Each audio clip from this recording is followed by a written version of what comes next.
You are looking at the TFDI MD-11 in a classic FedEx livery.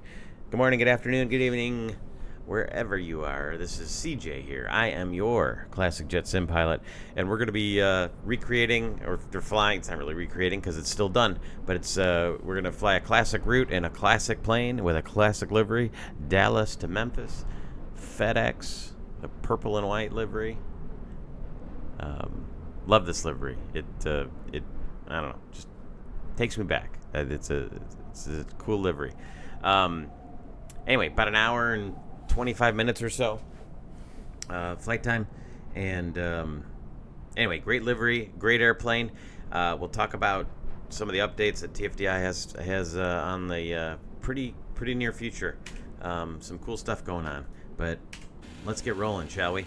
I do have the airplane in a powered on state with the external power going. There we go.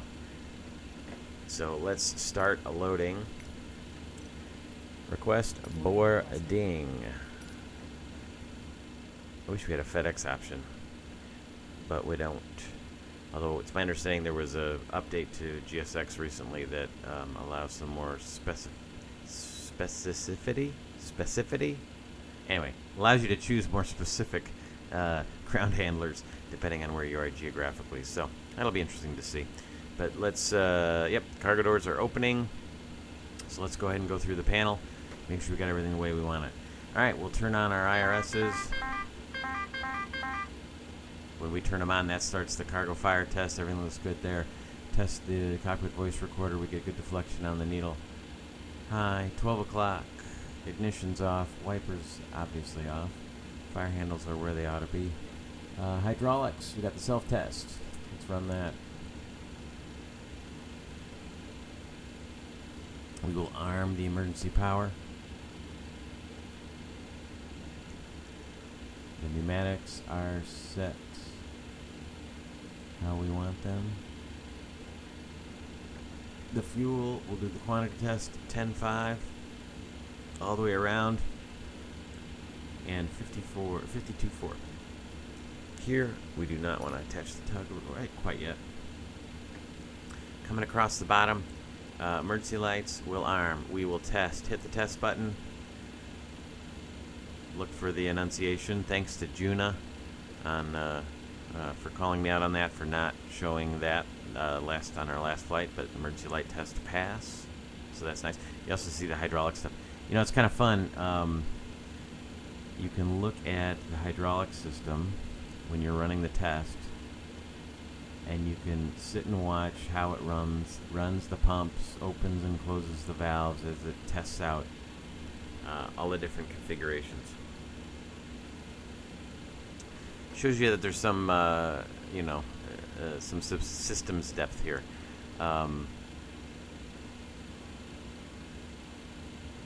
Yeah, pretty cool. All right. Come back up to the overhead.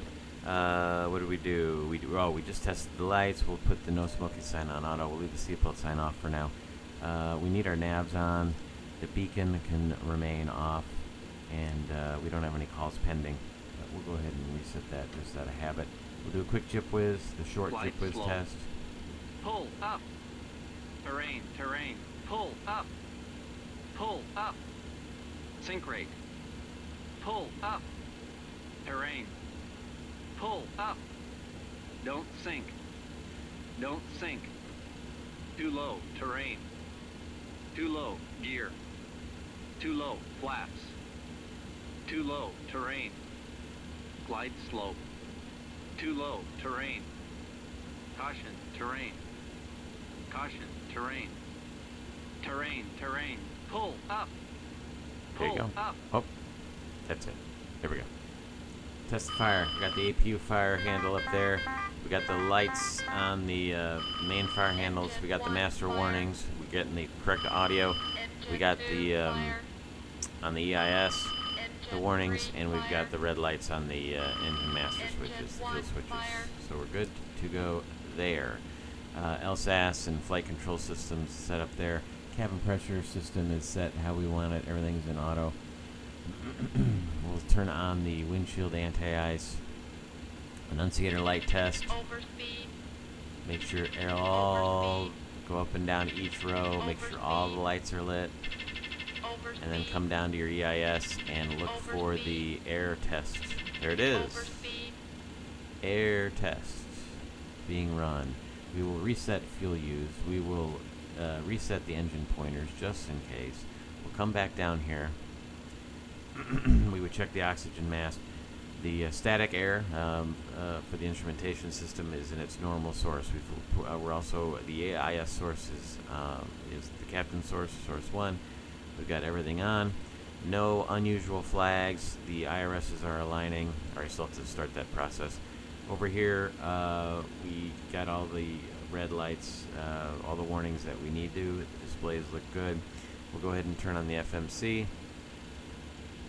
We are in a model MD-11F. It is a CF6 engine, and I am using a database that's slightly out of date, but no reason to tell anybody about that.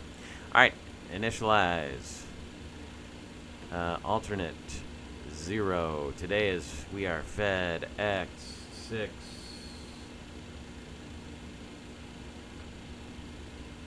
'21. 6/21.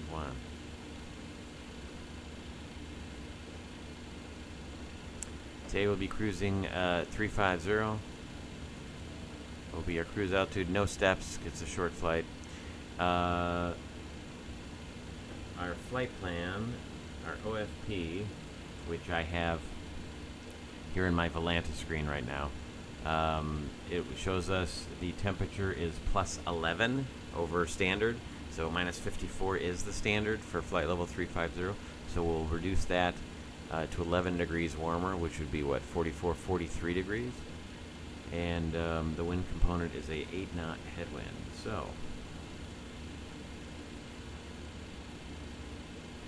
11, 54, 53, 43 minus 43 slant minus 8. And we can go ahead and throw the cost index to 0. One FCOM I use a lot. You don't fill in the cost index till later. I need to do a little bit more research on that to see why, because in others you do it up front. But anyway, here we are. We'll look at our flight plan. We are going to be departing Dallas today, runway 17 right. It's very close to where we sit here up in the northeast corner. And we're departing via the Fork 3 departure. So we will find that, and there is only one endpoint, so no need to specify a transition there. And on our way into Memphis, we'll discuss the arrival in more detail in a bit, but it's going to be the Holbrook 4 to 18 right. So ILS 18 right to Dawson works just fine. That is the farthest out fix on that approach. Holbrook 4, El Dorado, insert. There we go. Our flight plan should be good to go. As soon as the IRSs are aligned, we can check it in the map. Second flight plan, we can copy the active into it. We won't do an EO flight plan today. And there's no radio aids to tune. And then we go to the init B. So our fuel prediction is 1.4 for taxi. It's a very short taxi.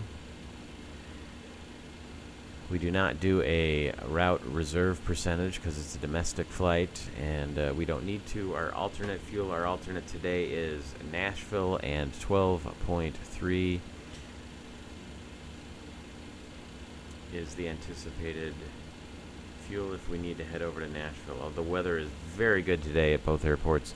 A little windy here in Dallas, but lighter winds up in Memphis, but clear skies both sides. We do have 47,400 pounds of fuel. And our zero fuel weight on the dispatch is 411.6. 411.6. 411.6. Zero fuel weight there. Gross weight 457.6. 457.6. Looks good to me. Our CG for takeoff and 0 fuel weight we'll put there. Now we'll, oh yeah, let's do our performance here. Climb will be at 310 knots or Mach 0.80. That is fine. Next page, cruise, we did a 0.83 Mach cruise. I don't believe that's how FedEx does it in the real world, but that's how another airline does it, and it is their procedures that I have memorized right now. So we will do that. On our way down, our descent will be at our Mach number until 290 knots. Yep, 290.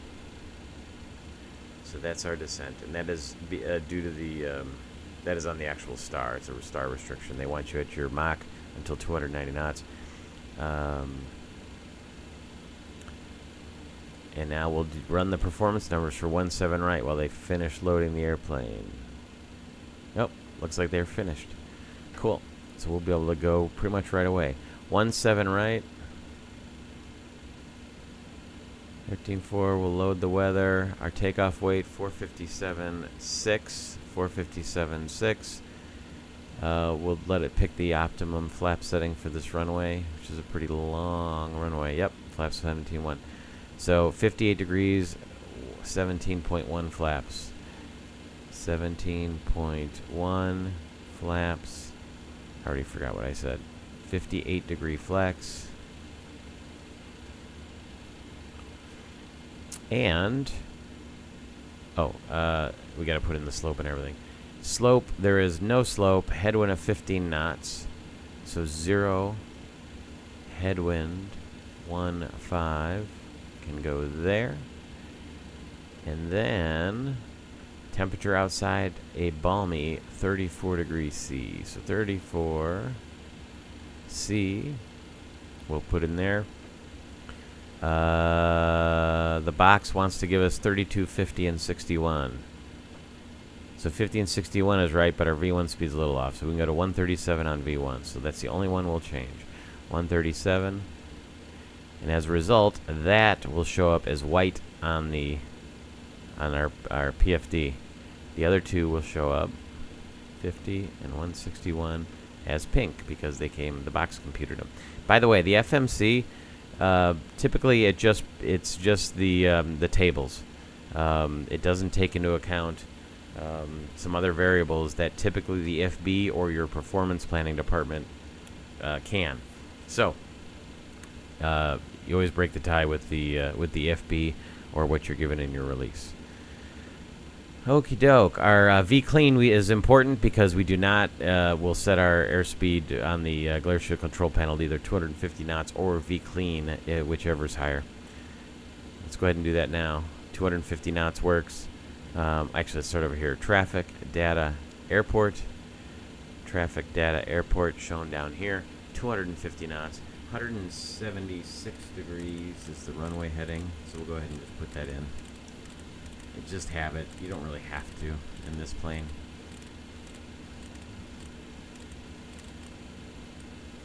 And 35,000 feet. And by the way, I'm using my WinWing Airbus FCU and Mobile Flight to run it off of that. So that works really good. Also, by the way, I'm also using a WinWing 777 CDU and then a Mobile Flight profile that I downloaded off of the TO, and so it replicates what I see, and it looks really good. It's got the green text and everything.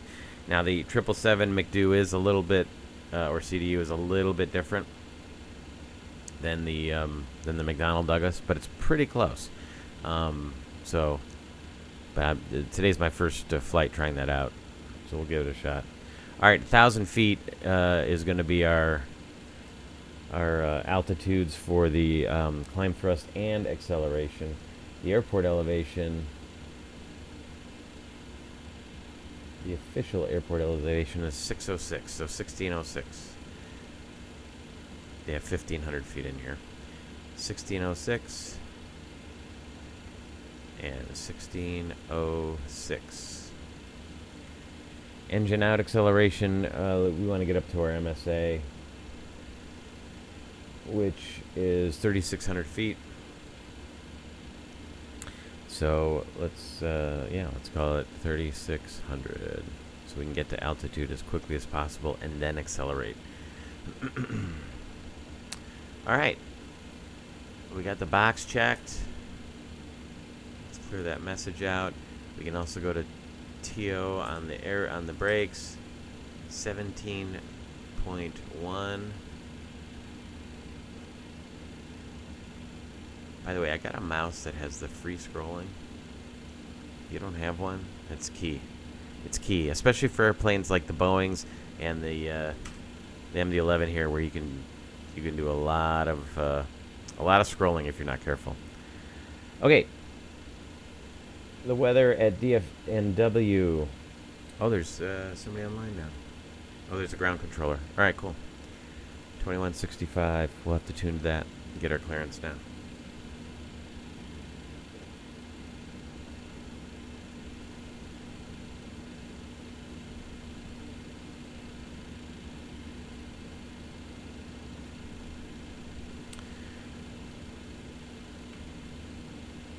And, yeah, 18. Departing 17 right. 3002 on the altimeter. So 3002. Set once.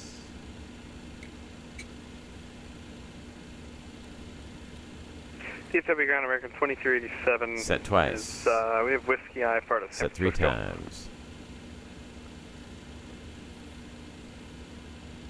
American 2387, DFW Ground, hello. Cleared to the San Francisco International Airport via the Harper 3 departure. Hold Z transition, then as filed. Climb via the SID, departures offline, squawk 2316. Clear to San Francisco Harper 3, hold Z, then as filed. Climb via SID, departure offline, squawk 2316, American 2387. Let's give him a call. American 2387, read back correct, push is your discretion, expect 18 left. Alright, push our discretion, 18 left, American 2387. We have Whiskey. Afternoon ground, FedEx 621 Heavy. We're up at the FedEx ramp. We got Whiskey. Going to Memphis. FedEx 621 Heavy, DFW Ground, cleared to the Memphis International Airport via the Fork 3 departure, then as filed. Climb via the SID, departure offline, squawk 3247.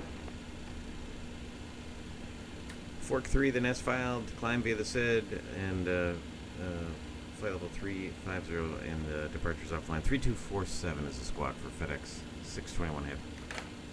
FedEx 621 Heavy, read back correct, and expect 17 right. We will expect that. Thank you, sir. FedEx 621 Heavy. 17 right, and you notice he didn't give me an altitude. I don't think he did. And I reflexively read back an altitude because it's not normal to not get an altitude. Anyway, so we got our clearance 3247 in the squawk. Oops, 3247. We'll go ahead and flip that there. We'll go to above. We're on altitude reporting, and looks like we're good to go there. I think.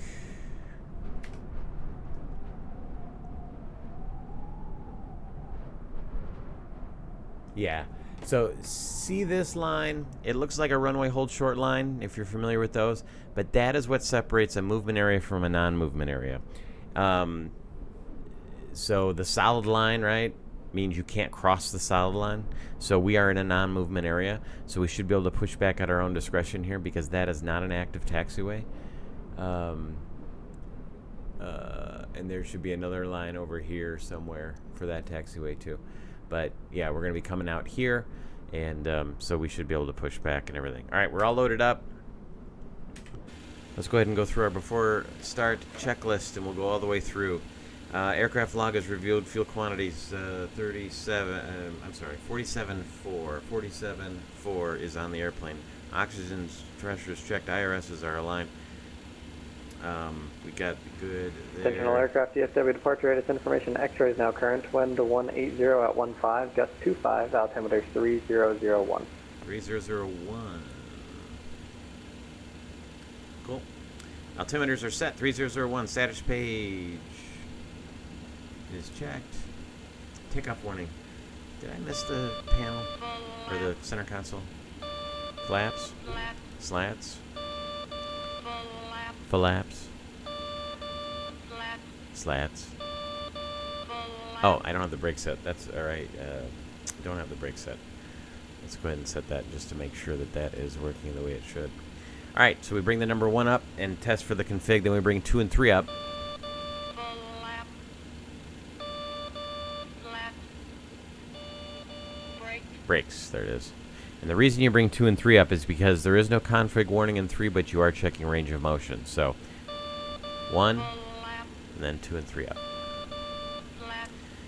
Speed brakes are down. Flaps are up. And engine switches are off. And then takeoff warnings checked, radars off. Customs forms are good. Aux pump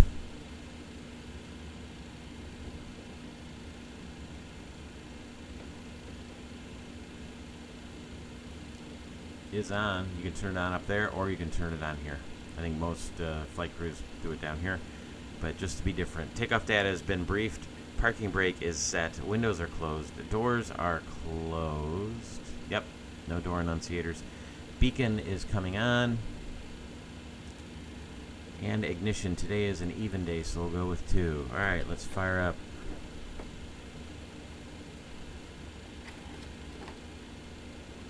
GSX and get us pushed back here.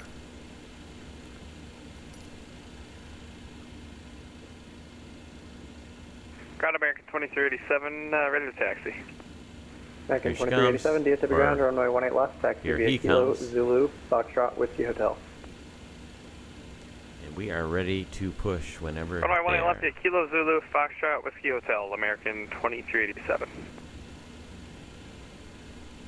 Hello, Captain. We are ready for pushback.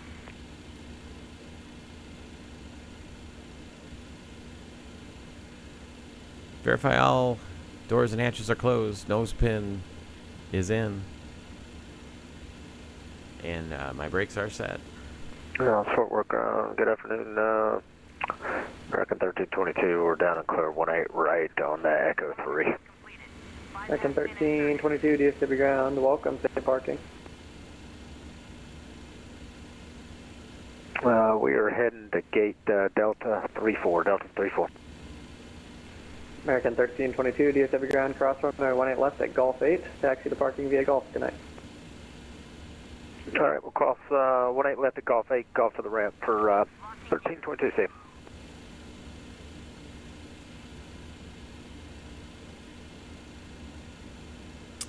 All right. Let's start rolling here. Come on, boys.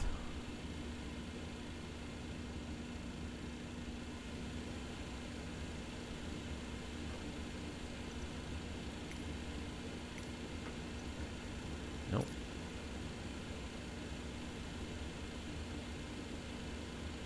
There we go. Nose left. Release parking brakes, please. Brakes are released. You're cleared to push.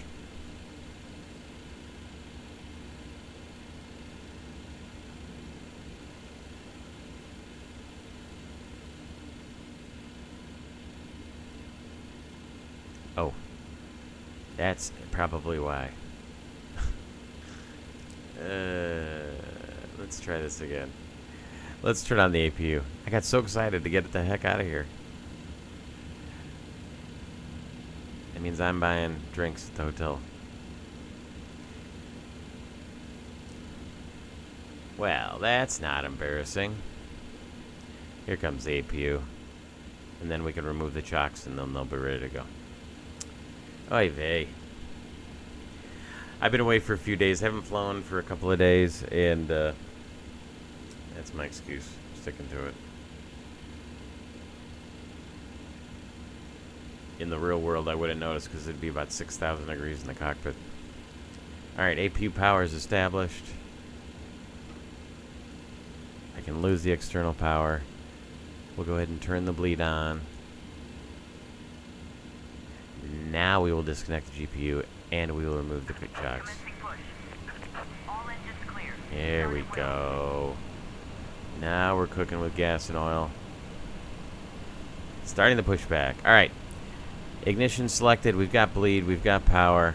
Let's start with number 3. We're turning 3.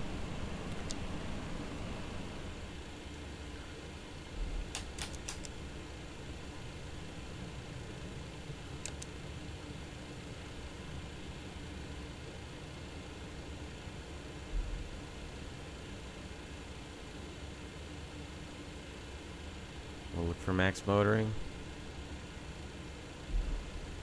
Really shouldn't be getting a whole lot of N1 movement so early. 20%. Fuel flow. Light off.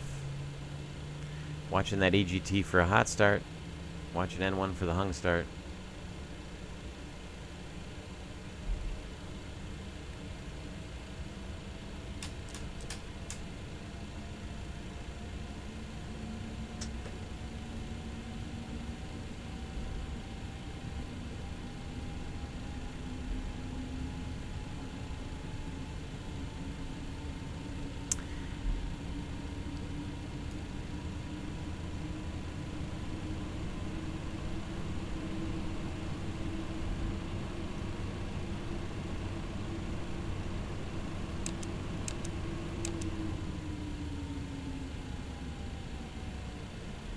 Alright, you know what? I forgot to do something. So let's, Reset parking brake. there we go. Okay. Let's set the American parking brakes. 2387, towers offline, change to advisor frequencies approved. Yeah. What advisory, American 2387. Okay, we've got APU established. We got the air on. Mistakes and everything.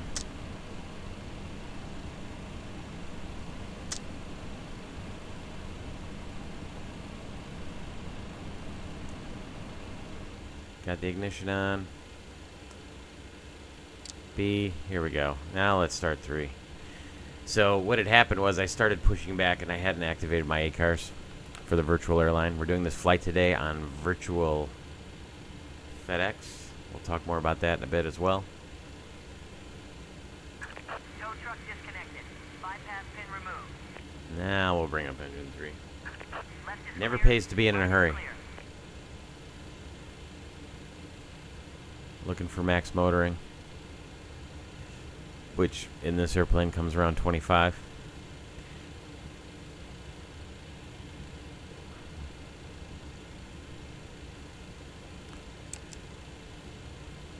And we've got fuel flow, we've got light off, and we've got really super fast N1 acceleration.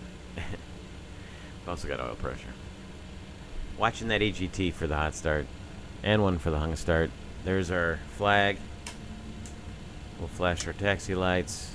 We'll see ya. Looking good.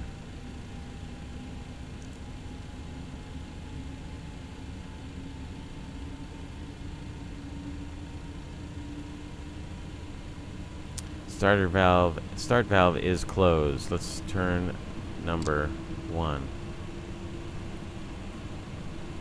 We've got N2. We've got oil pressure.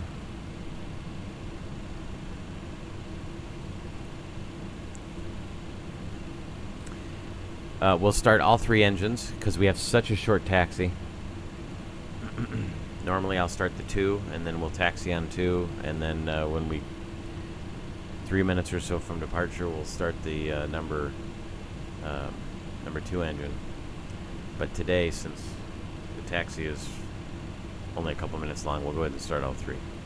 Alright, we're up to 25. Its acceleration has slowed down. We'll call that max motoring. Fuel's on.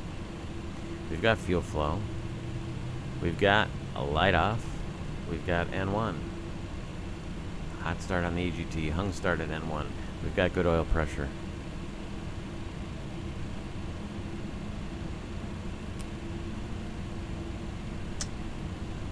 Starter valve's closed.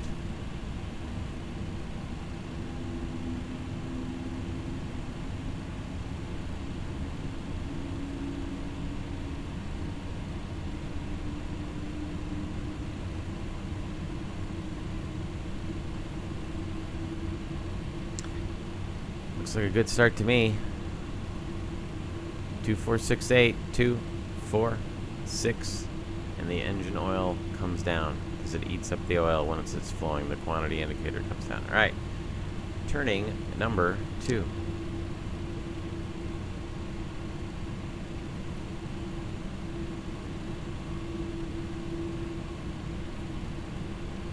We got oil pressure.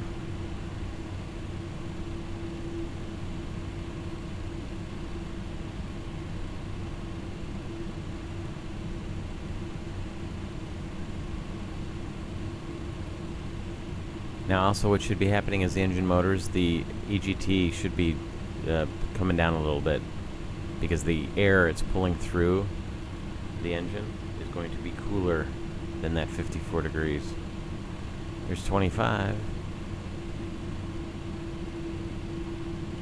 And we'll call that max motoring. Fuel. We've got fuel flow. We've got light off.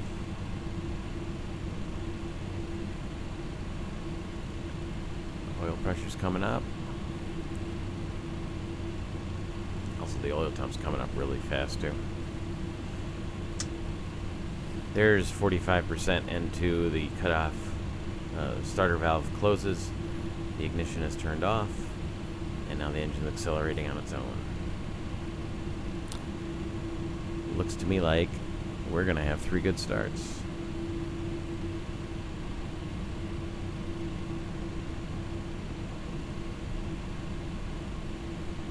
Yep. Alright. APU comes off. You shut down the APU in this airplane by turning off the APU bleed valve. That will start the process to shut down the APU as long as you started it with this button. If you started with this button up here, you got to shut it down with that button up there. So that APU shutdown sequence starts. Arm the speed brake. Set the flaps.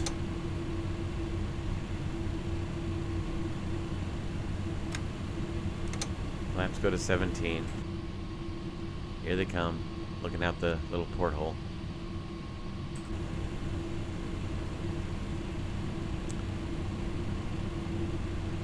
And auto brake is already set, and then we'll go ahead and we're gonna do our after start and takeoff checklist all kind of at the same time, or in sequence since we have such a short taxi. But let's do the control check. Here's all the way to the left. We've got 3 green. 3, 2, 2, and then the rudder. 1, and 1. Trim for takeoff. We want to stab a 5.0.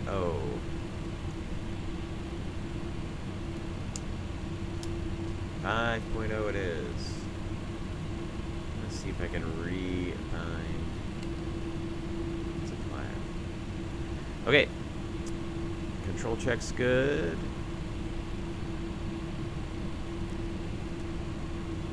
Hydraulics look good. Electrics look good.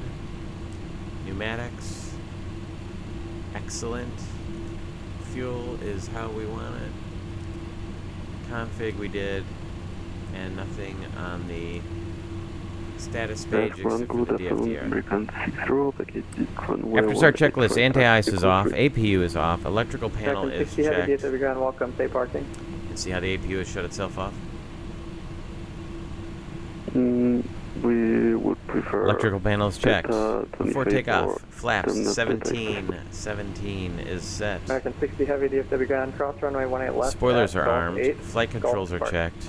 Trim 0, 0, and 5.0. I think runway 18 left at Golf 8 and then go to the parking. 17 right, VLFC takeoff. Any fire failure, malfunction prior to V1 will be aboard on the runway. Anything after V1, except for anything that we think will make the aircraft unairworthy, we will continue, climb straight ahead, and handle it in the air. No hot spot to taxi. We're going to taxi, make a left turn right out of here. on November, right turn on Echo Fox, and then we'll depart 17 right. After departure, it'll be straight out and a left turn, straight out to Trex, which is right here. We have to be above 5,000 feet, I believe, at Trex. We'll confirm that on the SID, or on the star chart, and then start the left turn via the SID to head out. Only ground, so nobody else to worry about talking to. And briefing's complete. Seatbelts are on. V-speeds are checked. 37, 50, 61. Set with a flex of 58. And EAD is green. FCP is set. 176, 35,000 feet. We'll arm prof. We'll arm nav. And we'll arm the autoflight system before we, as we're taking the active. And then our lights are as we want them. Taxi lights coming on. We'll come up here forward to the line, and then we'll call ground.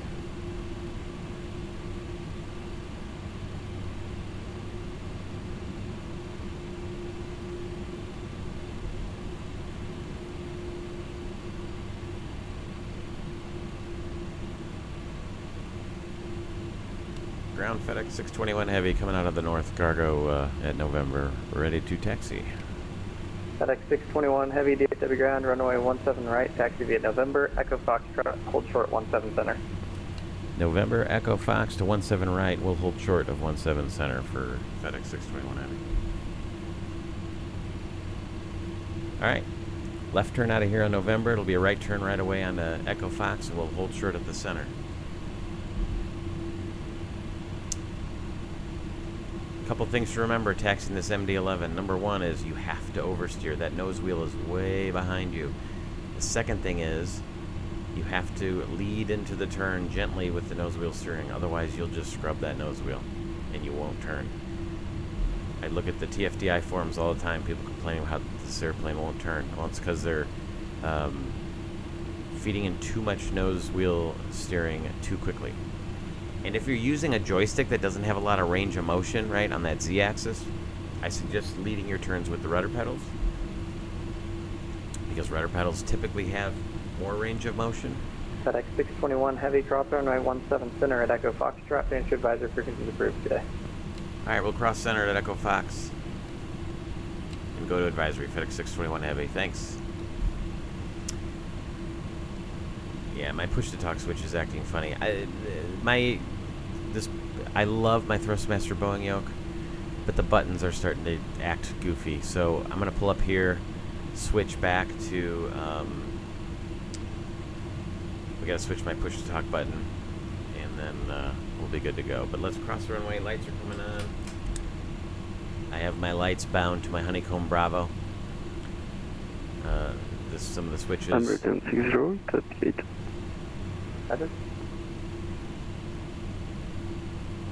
He cleared us to cross on Echo Fox. We will do so. And I don't see any traffic inbound from the north for the American runways. 60, we're crossing to Little frequency. We have crossed American the 60 runway. Heavy, say again. Strobes, runway turn off, landing lights off. American 60, we're crossing frequency change. Frequency change approved. Thanks. Have a great day. Bye-bye. Bye-bye. We'll pull up here to the hold short line, and we will stop the aircraft. And I got to reassign that push-to-talk switch. And all right, we are stopped. Set the brake.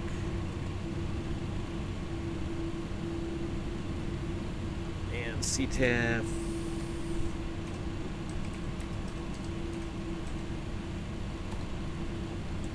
$126.55.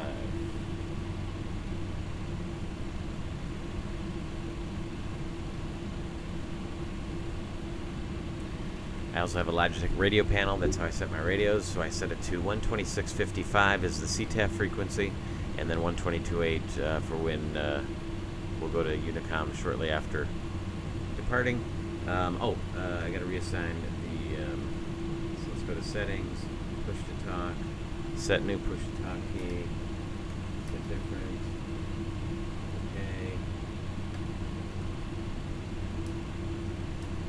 DFW traffic, FedEx 621 heavy. Be departing runway 17 right. It'll be a left turn out to the east after departure at DFW.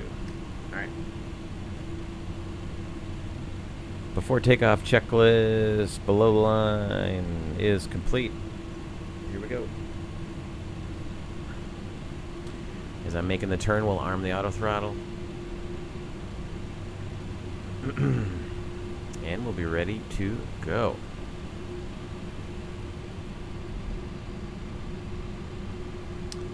Runway looks clear. Final looks clear. We got takeoff set for our auto braking system.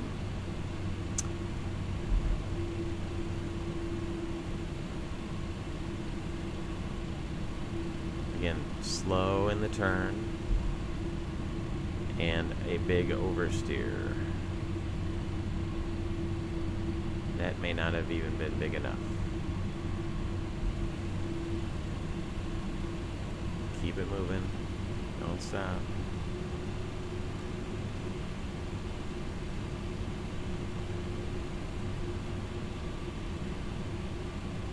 Yeah, it might have been a little short. That's right. Oh, actually, no, it's better than I thought. 176. Alright, on the auto throttles. You ready? Let's go flying. Powered up to about 50. Looks like we got 3 stable engines. Auto throttles pick it up about 75%. Auto thrust is engaged. A little bit of an overshoot. That's something their TDFDI is fixing. We're at 100 knots.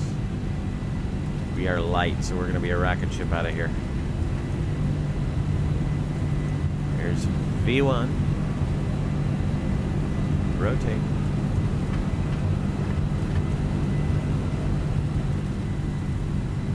Right on up to 15 to 18 degrees. Positive rate. Gears up.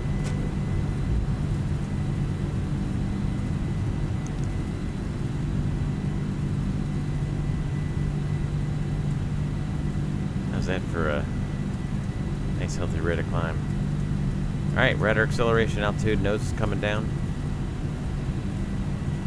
We are navving.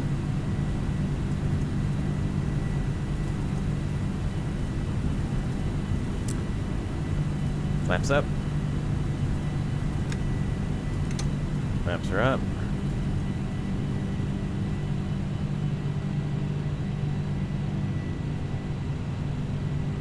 We are above slap retraction speed, but I'm going to let it get a little faster because our minimum clean was 246. Slats retract. Retract the slats. Speed checks. Retract the slats. Alright, slats are in after takeoff checklist.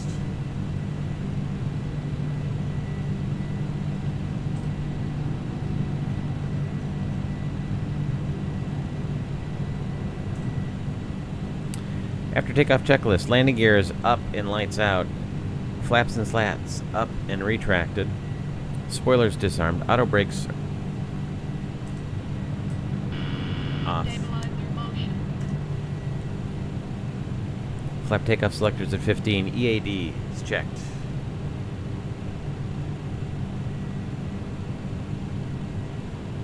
After takeoff checklist is complete. In range checklist next.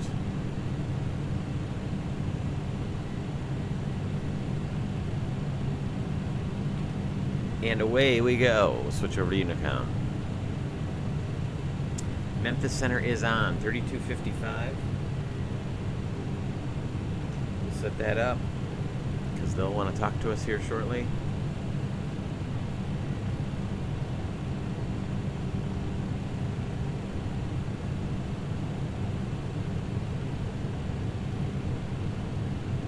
I am Just checking out the traffic here. Let's see what else we got coming into Memphis.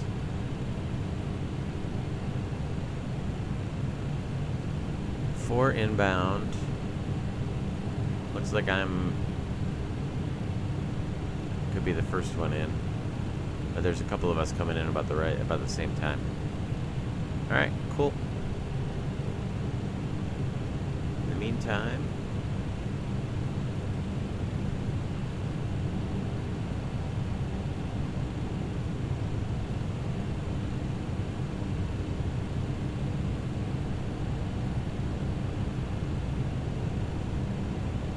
there's 10,000 feet. Landing lights are coming off.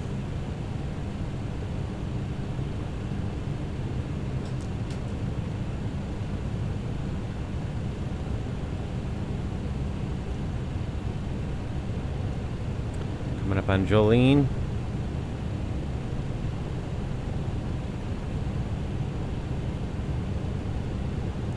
Next is Paxton. We've accelerated to our climb speed at 310 knots. And we're still doing 4,000 feet a minute. There is no shortage of performance in this bad boy. Mega dog. Love it. Let's see what's doing outside here. Sturdy too. It's a nice livery.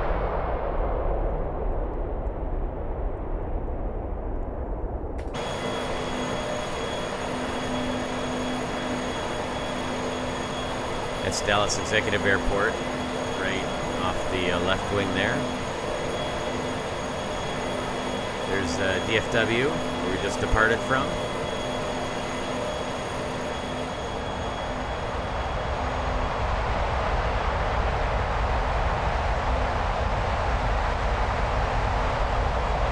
I love the way the MD-11 looks. I just think it's a good looking airplane.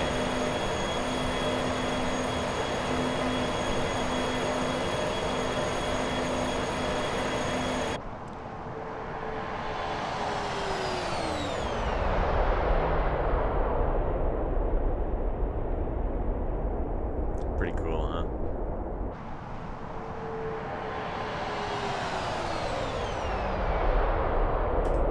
Alright. That's fun. Yeah, I hope we get chase plane pretty soon in 24. I am a very late adopter of chase plane. I guess it didn't come out that long ago for 2020. But I really like it.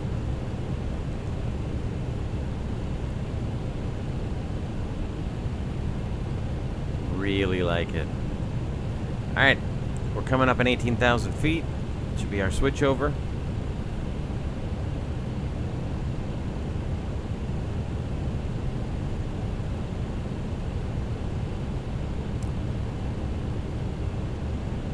Still climbing pretty good. 18,000 feet, standard.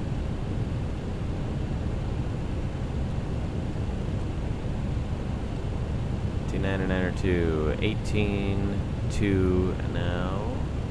It's looking good. And the rest of our lights can come on. So all we've got going is the strobes right now.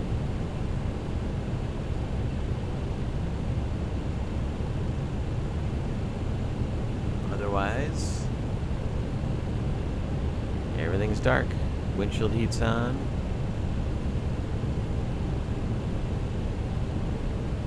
We are good to go. So it looks like we're going to be getting to Memphis, 1818 right. We've got 417 miles to go. We should have about 27,000 pounds of fuel left. And 2236 Zulu, so just about an hour from now.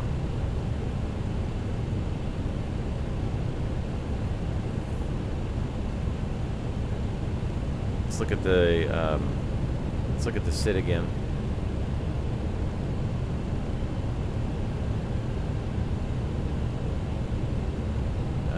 SID, fork,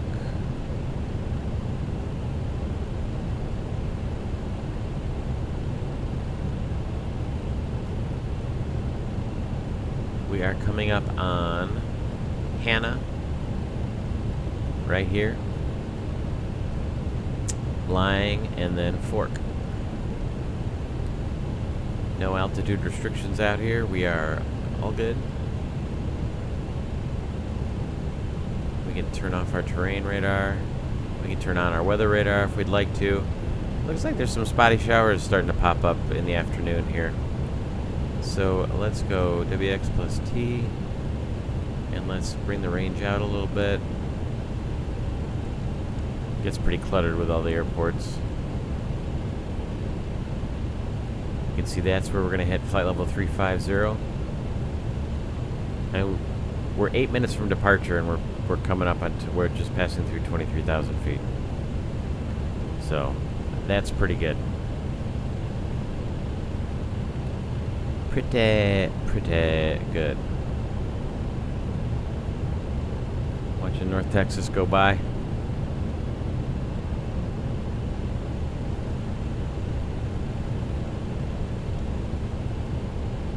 There's 24,000. And we're averaging 3,000 feet a minute. Something like that. Maybe a hair less. Well, no, that's about right.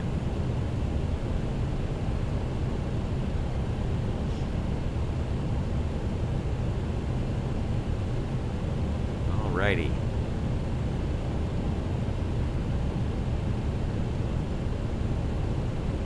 Out of 25 for 35.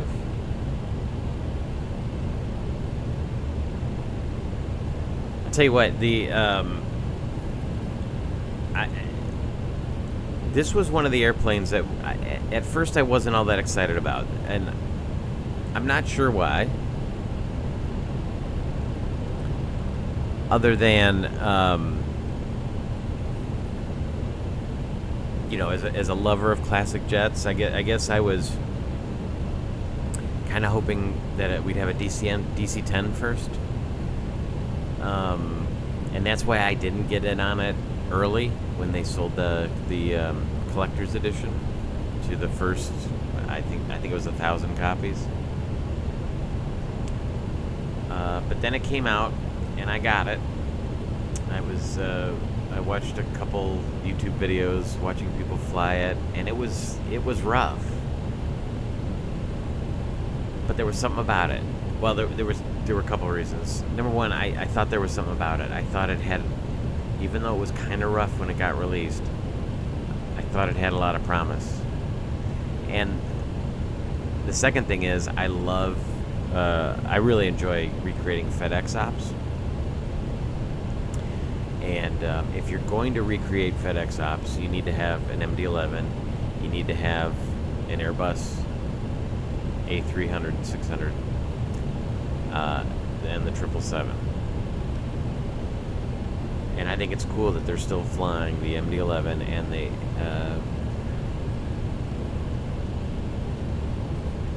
Airbus 306. Two kind of older airframes. I would consider them classics. Although, and you can't forget, I think I mentioned it last time I flew it, but the MD-11 is actually newer than the Airbus A320. You know, it's funny, we talk about, you know, how the MD-11 is so old, but by almost a year, if I am remembering correctly, the A320 is older, and there's some pretty old A320s still flying around. Some of the Northwest 320s are still flying. United has some really old ones. American has some from America West and US, and then, you know, which became US Air later on, or other way around. So MD-11's a hair newer. But anyway, and then what really got me excited about it, you know, again, it was pretty rough when it was released, but I thought it had some promise, and I was just hoping that TFDI was going to make good on it, and they've really done a nice job. If you're going to release a product before it's complete, and forget about the bugs, it's still somewhat incomplete. So the promise was 2 versions, the freighter and the passenger, that they've done. 2 engine sets, which are the 2 that were on this airplane. The GEs, which is what it was released with, and then the Pratt & Whitneys. The Pratt & Whitneys are about to be released. The other thing was that it was an extended simulation, which I paid a little bit extra for. I believe it was an option when you bought the plane. And the extended simulation means that the systems depth and recreation modeling will be even better and introduce failures. Because you have to have a certain level of systems depth to be able to recreate failures accurately and everything that happens when you have a failure. So that's coming. They've 34 for 35. 1,000 feet a minute for the last 1,000, and we'll start our level off at 350. But yeah, so the big update coming for the MD-11.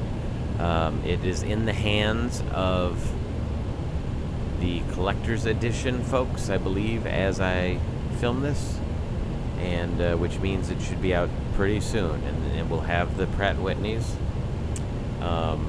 which is, I mean, not critical for as far as I'm concerned, but it's nice to have. It'd allow for slightly more accurate engineering of the aircraft for certain liveries. FedEx had both GE and Pratt & Whitney. The other airline I like to use for MD-11 ops is American Retro Ops. American, I do not believe had any of the Pratt & Whitneys. They only had the GEs. But either way, we're going to have that real soon with a bunch more updates. So TFDI has done a very nice job, in my opinion, of keeping the updates coming, being very communicative on their site.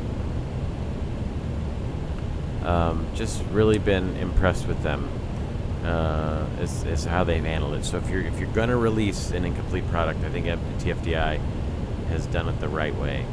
Although I hate to say that, because I don't like this trend of releasing aircraft before they are truly ready. I know it's controversial, and I'm sure if I sat down with the developers, they would explain it to me in a different way. So this is purely an uninformed decision. Or opinion. I know nothing about developing software. I know nothing about what it takes. All I know is it obviously takes a whole lot of work. But I don't like what seems to be happening, where people release incomplete products as a way of sort of crowdsourcing, right? Because they need the income. I get it. It's a business. But when you start a business, you have to be well funded. And I don't mean by the customer, I mean by investors. But anyway, be that as it may, here we are. Great airplane. I really enjoy flying it. I know a lot of people think it doesn't have a lot of personality, or the textures aren't great, which, yeah, there are spots where the textures are pretty poor. Frankly, this doesn't bother me a whole lot. It's not great. I'm bothered more by, excuse the way I have the camera placed. It's up against the fuselage. But the textures here around this porthole, that's pretty weak. Right? These aren't great. But, I mean, I don't spend time back here looking out the windows very often, especially in the freighter version. So it honestly, it's just my opinion, right? Same way people dog on the No pun intended. Dog on the Leonardo MD-80 because of some of the textures. And yeah, so they're not as slick, but the plane flies wonderfully. So, I have a lot of leeway when it comes to that sort of thing, as long as the plane flies well and in a way that is consistent. Again, if I can pick up an actual real-world FCOM and checklist and fly the airplane and it behaves according to how it should, I'm generally pretty happy. And this airplane does that. I'm fortunate to be able to fortunate enough to be able to work out of both American MD-11 FCOMs, and I do also have some information from FedEx. And I can fly their procedures, both of them. There are some things that are a little bit lacking in the FMC still, but there are a lot of fixes coming up for the FMC. I think we're finally going to have some of the step fix issues taken care of. They work, but they don't work quite the way they should. The airplane tends to move it at times when it shouldn't. So apparently that's gotten a complete rework. Being able to offset your track, lateral offset, has been activated. So again, they're continuing to make refinements, and this will be a big update. So can't wait to see it. There's an art update coming along as well to help clean up some of these textures and the outside. So we'll see. We'll see. I've done a lot of flights in this airplane to a lot of different places, and I've done some really long flights.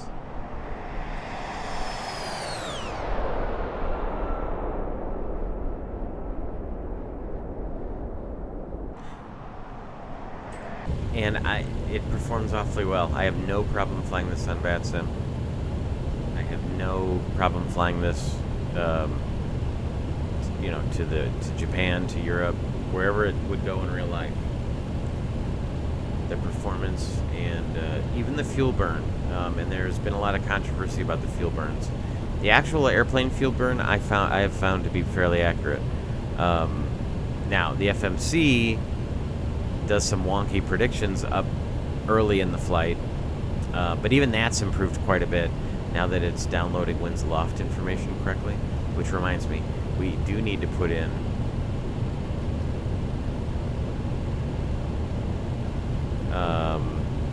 descent winds, descent forecast. So let me look that up here. Do I have it?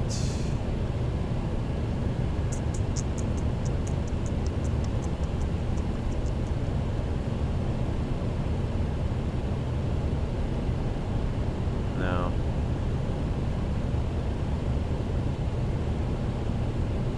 Well, I can't have the arrival chart ready. Holbrook. Let's have this at least over here. And let me pull up the OFP with the winds.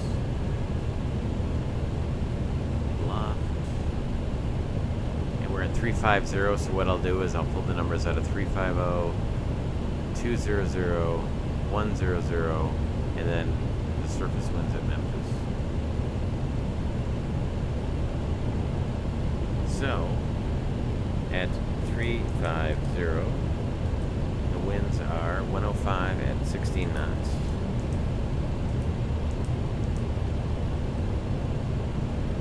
At 200, the winds are 130 at 18. Pretty light winds aloft today. And at 10,000, the winds are 126 at 5.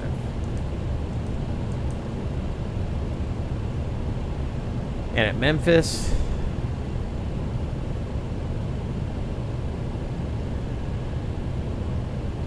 Oh, we have no we have no weather there. Although I could, I suppose. ACARS.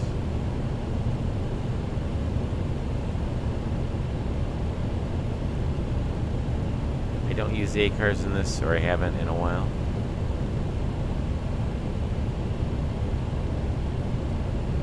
There it is. Information Romeo, 2054 Zulu, wind 270 at 7. So there's our...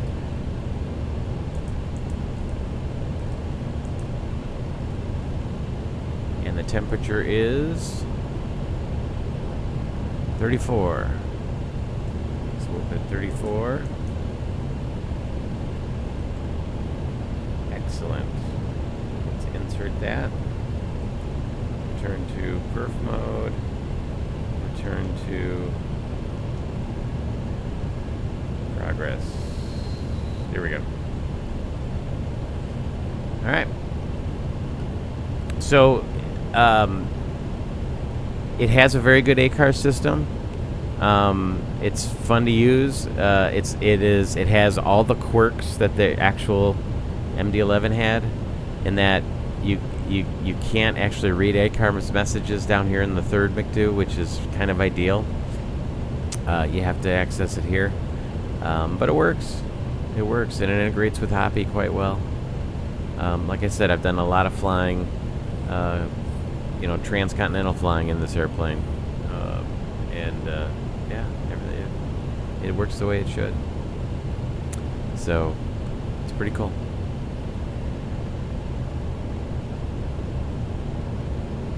So the MD-11 is a very interesting airplane. It is an updated and modernized version of the DC-10. Hence getting the 11 over 10, right? And the DC just versus MD is just an indicator from Douglas Aircraft to McDonnell Douglas. And it's a larger airframe, more powerful engines.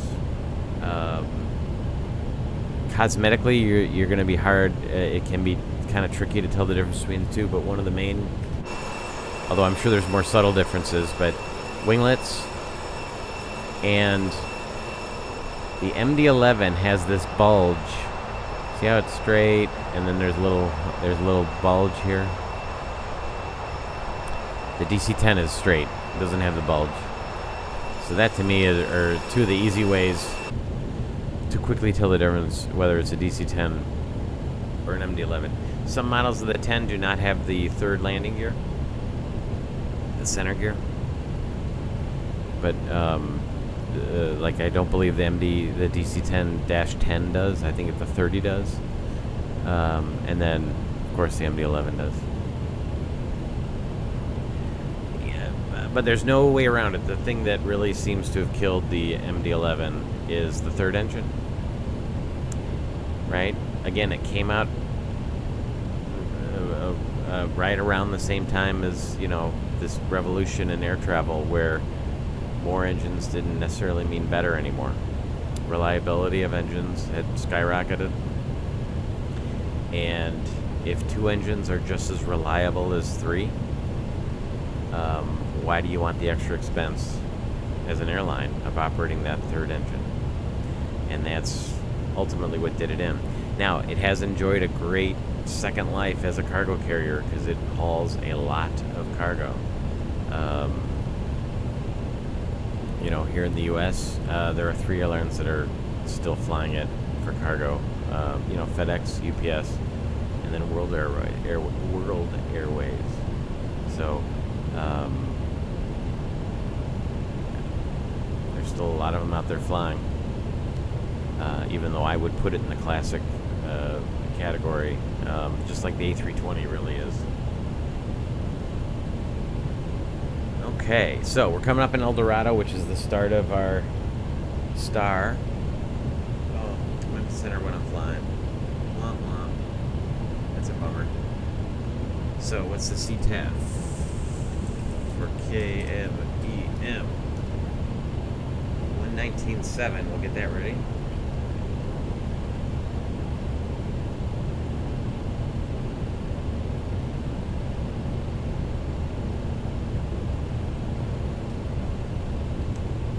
listening in just pretty far out. How are we doing on time? It looks like we are only about 25 minutes out, and the next plane is about 30 minutes out. So we are doing good. The other one coming in is coming from Charlotte. It's still a ways out. And there's a really good chance that American flight will take 18 center or maybe even 27. So let's change. Let me look and take a look at the weather in Memphis right now. Oh, they are just arriving 18 center. Well, we can do that. We can definitely do that. So if I'm going to look at the chart here, 18 center.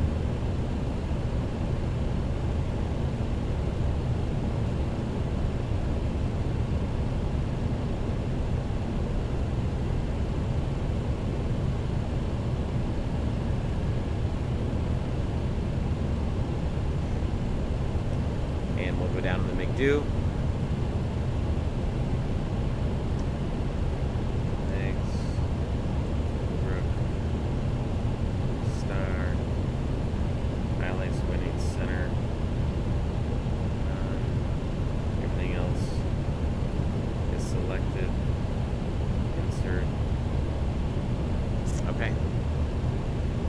Double check that real quick. Go to the plan view. We'll decrease the range so we can see what we're doing.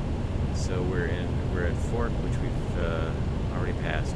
El Dorado, which we're coming up on. Faye.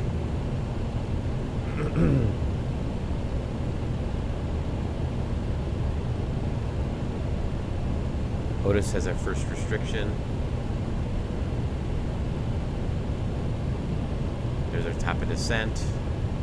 Otis above 16,000 at 290 knots.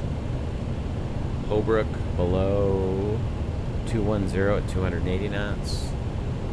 Tammy between 14 and 16. In this case, the 14,000 feet the airplane thinks is the important one to remember. 280 knots. Madden, Jamaica. 10,000 above, yep, between 10 and 12 at 250 knots. Twickle, above 5 and 11, or 9 and 11, yep, 9,000, there we go. Sinby, between 8 and 10. Bowen, between 6 and 8, and then finally Skis at 4,000, and then we can make the we'll make the right turn to Lorry, descend to 3, plan on 18 center. 18 center. Let's look back at this. So this is what we did. The approach to 18 center. So here's Lorry. We have got a minimum descent altitude, decision height of 657 feet. So let's put that in. Go back to map.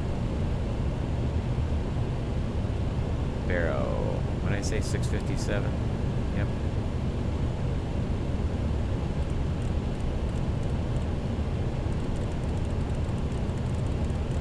So, yeah, I have a mouse that's got the freewheeling center thing, and that is a game changer when it comes to these, because you don't have to keep, you can kind of flick it. 650. 7 is set. Any other gotchas on this approach? DME or radar required. I've got DME. Simultaneous approach is authorized. Yep, probably with 18 right. There you go. So when we land 18 center, which is right here, we'll land on 18 center. We'll plan on exiting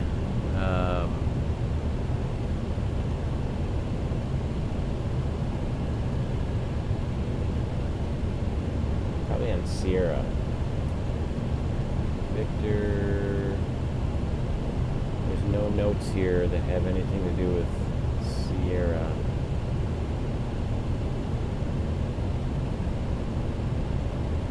Okay, so we will come up, we'll plan on exiting to the left. We'll come up Sierra. We'll get to Victor, and then we'll come to our parking spot. We'll go to 250, let's call it 259. Yep, 259. It's actually where I started earlier today on the flight down to DFW. Okay, so that's what we'll plan on. But in the meantime, we'll have the star, the Holbrook arrival set up there, so if I need to look at it, I can. A little far back here. Let's increase the range so we can see where we're going. We are officially on the arrival. El Dorado. Next waypoint will be Fay, which we see there, and we will start our descent shortly after that. Doing pretty good. 490 knots along the ground.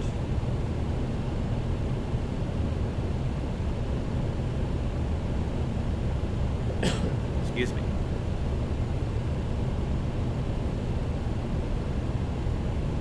Pretty decent load today.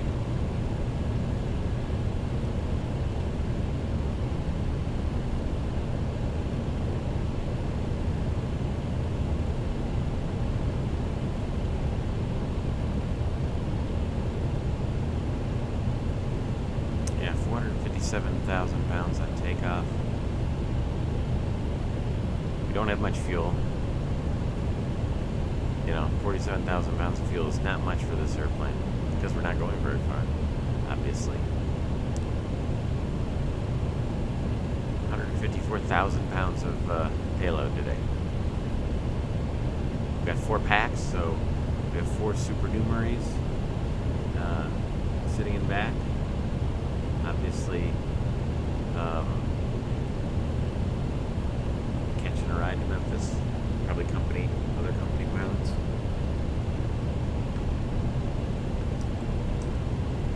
So let's go and look-see. So here's the supernumerary area. Got a restroom, head over here. Got a little galley area here. Coffee maker, some ovens, lots of storage. And only 2 seats. FedEx's aircraft are equipped to be able to take 4 supernumeraries. So I suppose you could have 2 here, one in the large jump seat, and there is no second jump seat over here. But anyway. FedEx's aircraft are equipped to be able to hold 4. And then here's our cargo.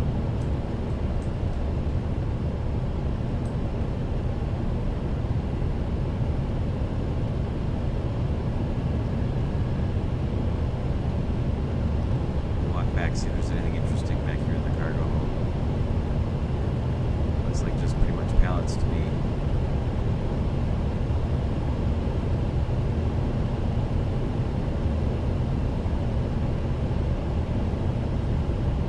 In real life, we'd be walking with an oxygen bottle just in case of a depressurization. There's some netting. Oh, there's the back. Yeah, nothing cool. No race cars. No horses. All right, our descent takes us down to 4,000 feet. 4,000 feet on the rear shield control panel, as you see.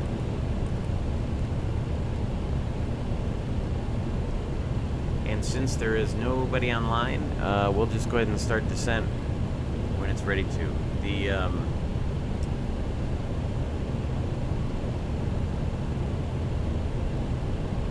The MD starts a descent on its own, much like Boeing. It does not wait for you to initiate descent. So we got top of descent here in just a couple of miles.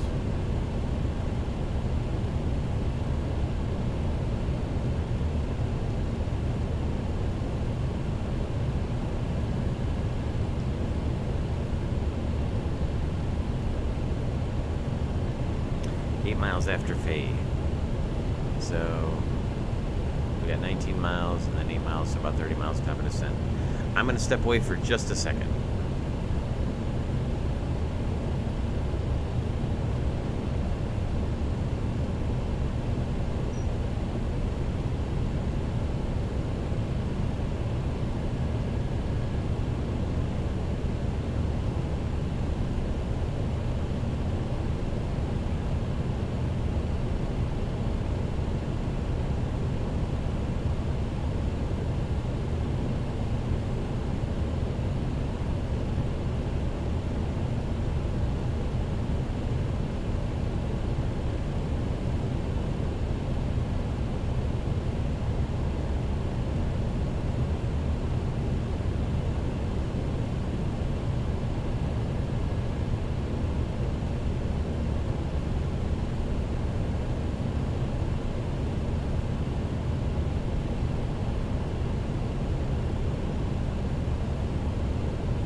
I am back. Alright. Quick pit stop before our top of descent.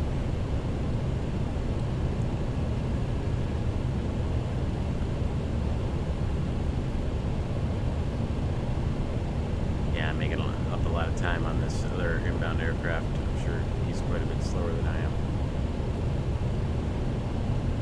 Oakley dokley. Just passing Faye, and then we will start down. Again, I had it set down here.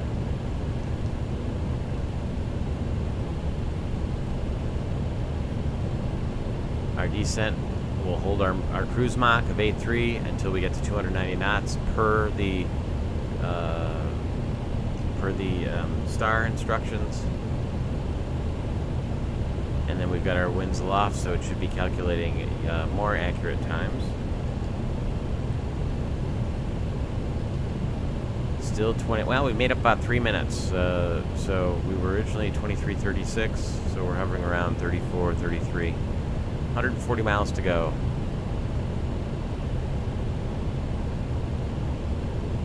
Outstanding. Outstanding.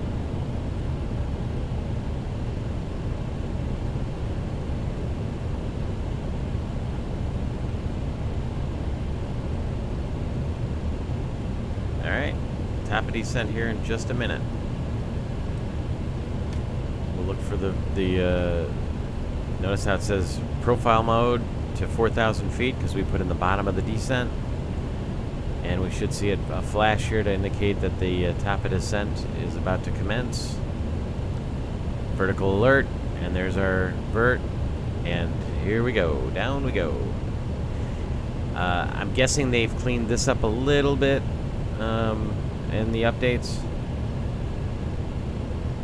It's a little abrupt the way it does it now, and I don't think it's representing it quite accurately. Where it's like,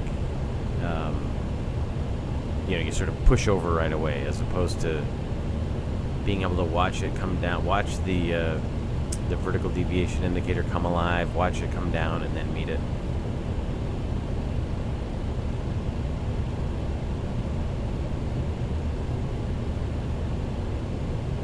But we'll monitor our descent here on the descent page. We're 50 feet high. And notice our mode is 830, 290 knots. And our max descent is 299 knots. And our econ descent is Mach 744 to 300 knots.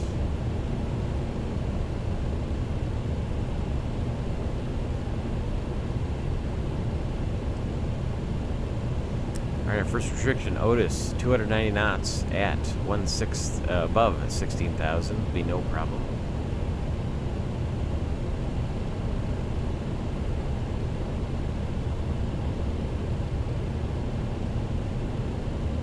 We can also change our TCAS. I should have changed it in cruise. Look below us to make sure we're not descending into traffic.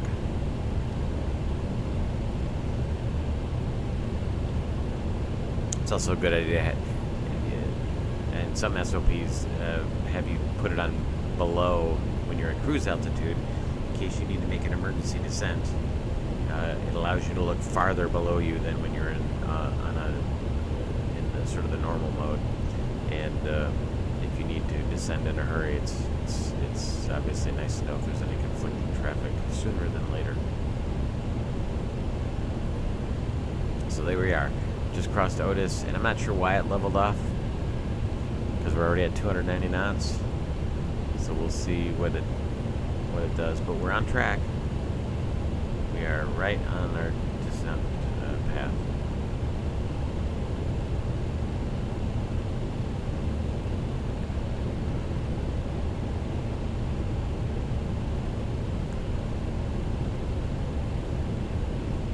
Holbrook is next, below flight level 210,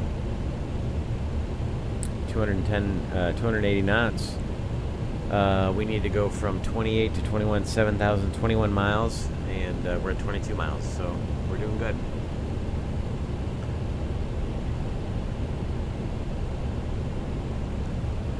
Remember, you take how much altitude you need to lose in thousands of feet and multiply it by 3, and that number is how many miles you need to lose it at about a 3% or 3-degree glide zone, 3-degree angle descent. So we had 7,000 feet to lose, 28 to 21, 7 times 3 is 21 miles, and we were at 22 and change, so we're doing good. We can do another quick check. 26 to 21 is 5,000 feet times 3 is 15 now, and we're at 17 miles, so we're doing good. Always a good idea to do those quick calculations when you're VNaving, especially on older VNav systems. So in the Airbus A300,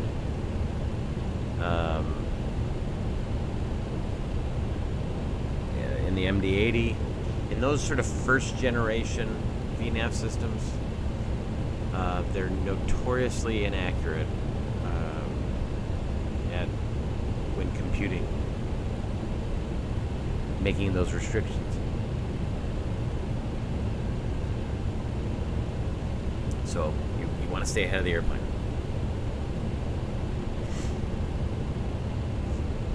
We're a little bit high, about 100 feet high, which isn't the end of the world because we don't want to be below 210.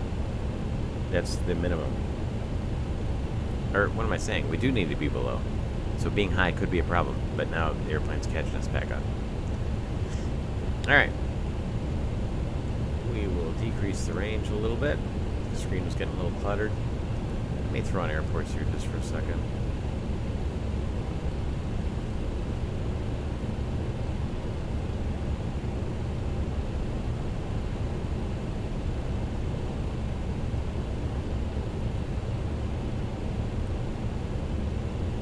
There's our 21 coming up on it. So I'm comfortable that we are going to make our crossing restriction. Have been all along. Our next one is just to be between 14 and 16 at Tammy. So from 21 here at Holbrook, we'll be a little lower than 21. Let's call it 20. From 20 to 16 is 4,000 feet times 3 is 12 miles. And there's 11 miles plus the 2 miles we still have to go to Holbrook, so we're 13 miles to make the crossing restriction at Tammy. Looks pretty good to me. We're holding the 290 knots, or 280 knots is where it wants us now, so the airplane is slowing. I'm going to help it a little bit, add some drag.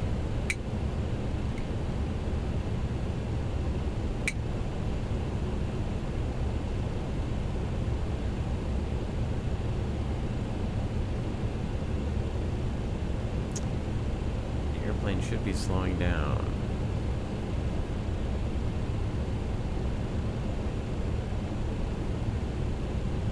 I'm in profile mode.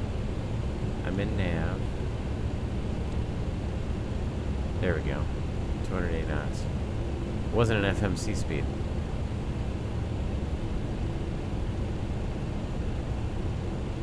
I wonder if it, when you do this, it must put it into a managed mode, and therefore, I guess I never noticed that before. All right, something else I got to study up on. Slowing to 280.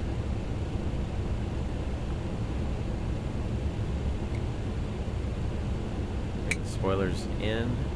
Retract the spoilers. All right, we're through 18. Lights can come on. And our Memphis altimeter setting is 3012. 3012. Set once. Set twice. Set 3 times.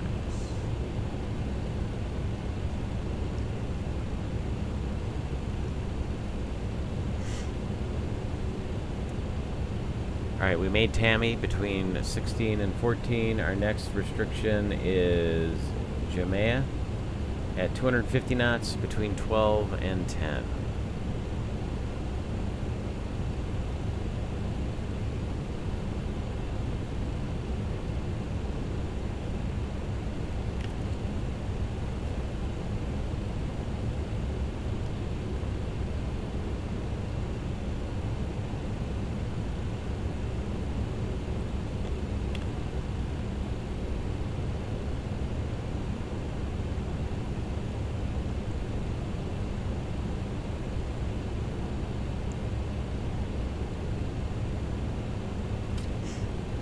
Okay.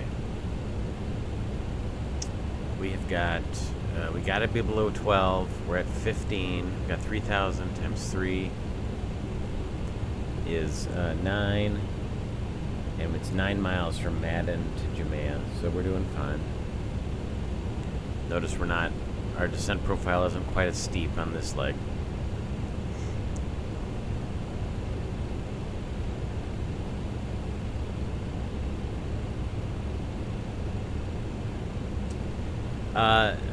So let's talk a little bit about CTAF. VATSIM's recommendation is that you are on 122.8 until you're below 10,000 feet and within, I think it's 30 or 40 miles of the primary airport. I like to have the CTAF queued up in COM 1, and then I monitor COM 2 on Unicom just in case anybody's making calls or whatever. And I typically won't make calls until I'm in the traffic area. It's not unlike how I handle it in real life, frankly. In this case, there's I don't have any conflicting traffic from this side of the airport, so I'm comfortable. Once I get below 10, I'll start making my calls as I turn the right downwind on the Holbrook arrival from 18 Center. There is, looks like there's some traffic, on the ground at Memphis. There's one FedEx plane up in the FedEx ramp. Okay, we are. It wants drag.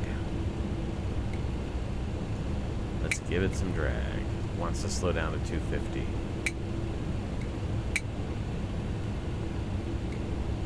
Does not want to get too far below 12,000 feet. So we're slowing up pretty good. We are meeting our crossing restriction at Jamaica, and we are now within 10 knots of 250, so I'm happy with that. The plane will continue to descend. We are now at 12,000 and hitting Jamaica right now. Perfect. 12,000 feet. Now it wants drag again.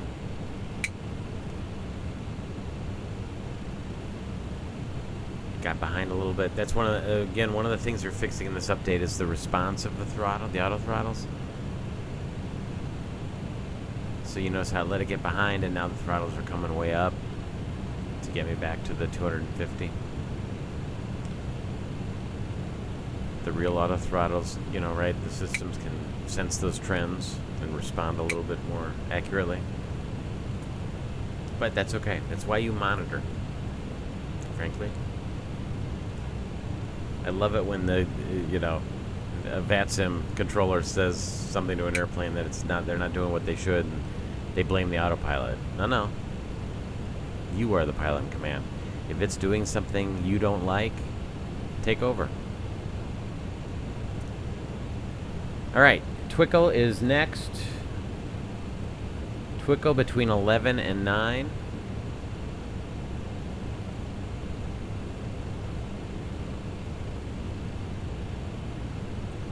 See the airport off the nose.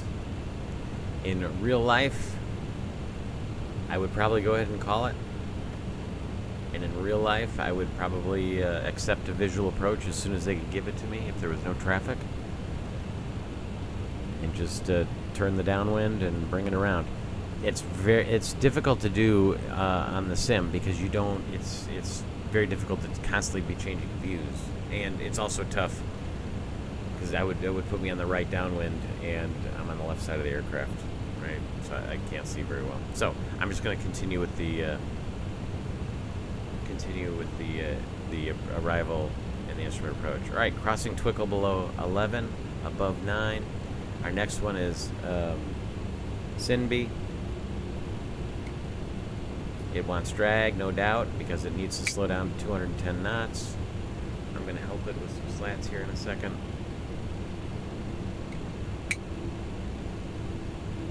I've got the flats fully extended. As we turn the right downwind.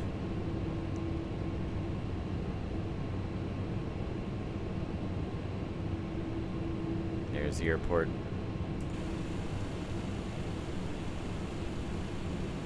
Coming through 10,000, landing lights are on. We're slowing to 210. Throttles are a little slow in responding, but I'm going to go ahead and get the slats out. Remove drag.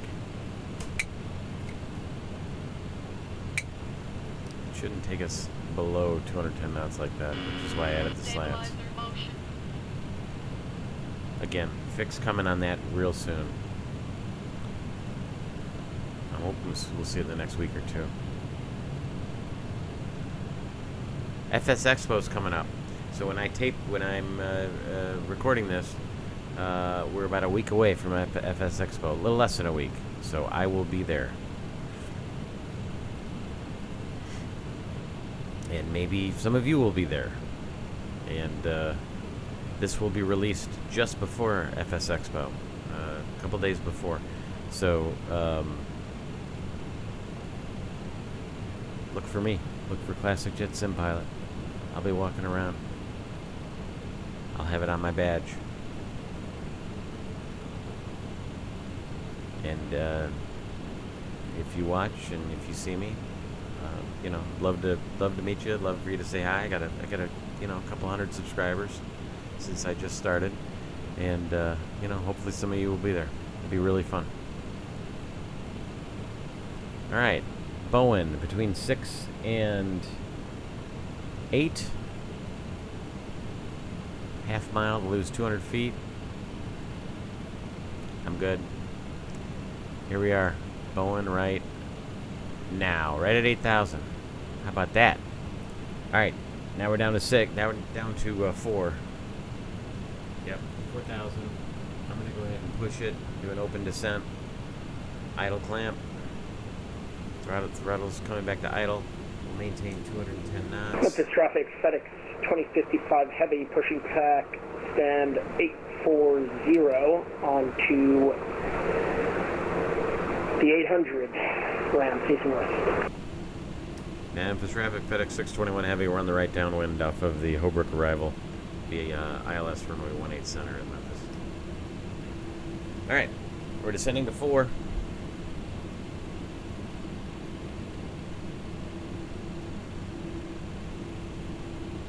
We're in idle descent, 210 knots. Lights are on. Approach checklist. Windshield anti-ice is on. Seatbelt sign is on. Oh, did I get that? Nope. Silly. Lights are set. Status page. Memphis traffic, FedEx 2055 Good. is pushing back on 840 onto 800 facing west on the ramp. Yeah, status page, seatbelts are fastened. Approach checklist, briefings complete. Altimeters 3012 are set.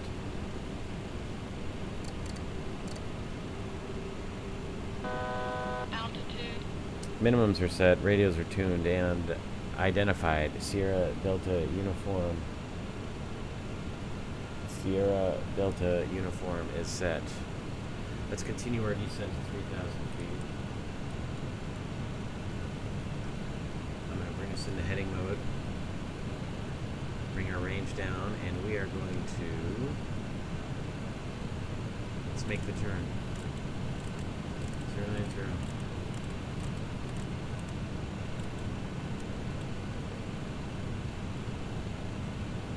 We'll turn in right at Lori.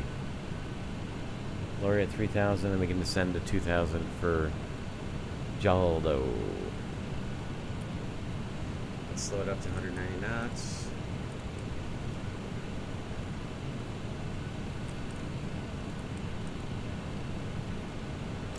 Left 15. Altitude.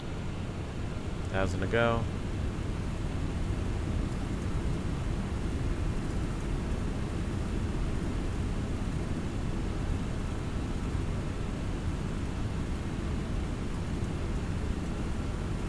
Memphis traffic, FedEx 621 Heavy. We're on the 15 mile right base, runway 18 center, Memphis. An American flight is coming in from the northeast now, but I'll be a couple minutes ahead of him.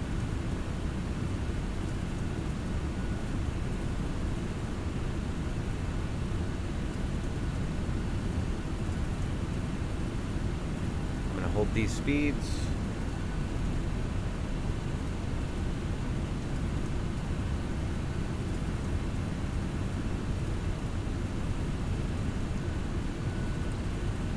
Flaps 35 landing, our approach speed will be 160 knots, rough 155. At 438,000 pounds. There's 3,000 feet, we're leveling, power's coming up. Want to hold 190 knots. Lori's coming up, I'm going to do arm approach mode. And I'm going to turn this on to an intercept. 150. Landing's armed. 150 on the heading. 190 knots. I should pick up the localizer here in a second. Memphis traffic. FedEx 621 Heavy. Turning a 14 mile final. Runway 18 center at Memphis. Loke's alive. Loke's captured. Overshot it a little bit. It'll come back.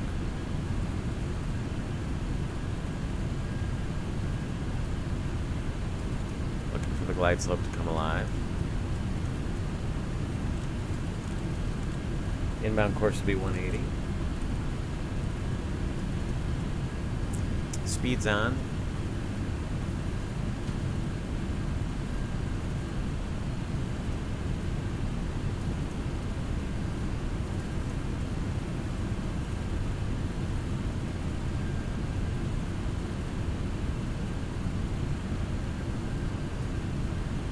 Light slope's alive.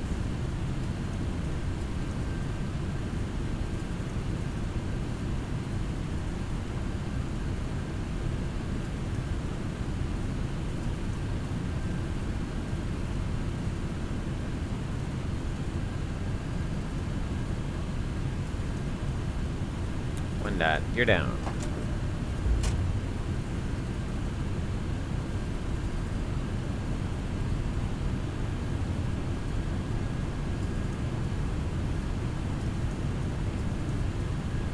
Memphis traffic, FedEx 621 Heavy, 10 mile final, 18 center.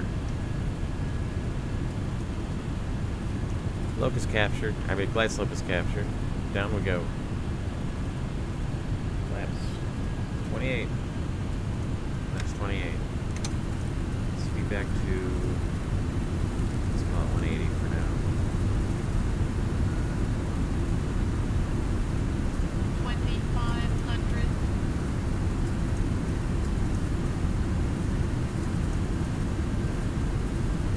160. Flaps 35. Speed checks. Flaps 35.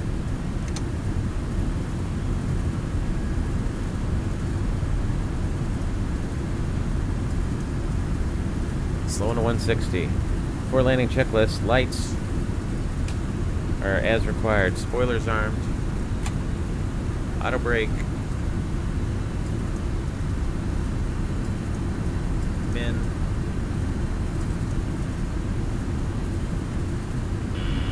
Landing gear down. 4 green.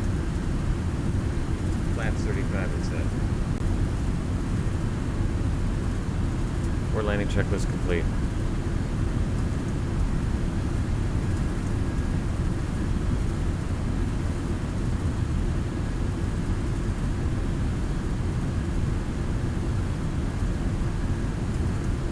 American's about 20 miles behind us, so we're good.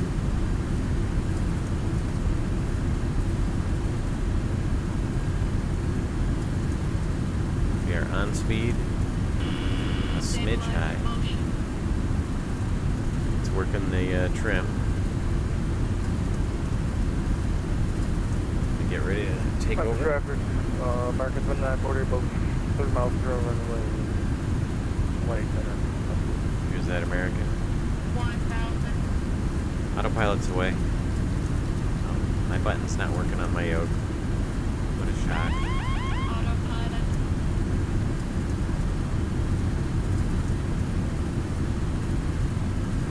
Memphis traffic, FedEx 621 Heavy, short final, 1-8 center, Memphis. Okay, here we go. Alright, my trim button's working at least.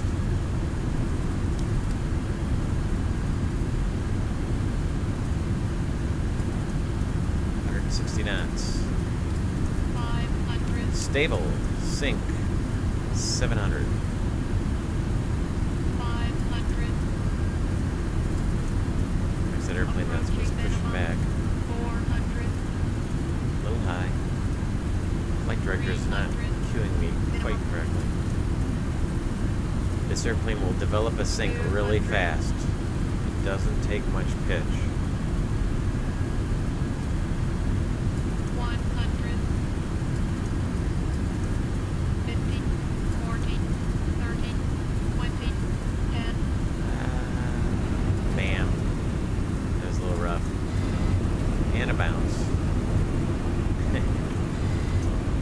Alright, reversers out, unlocked.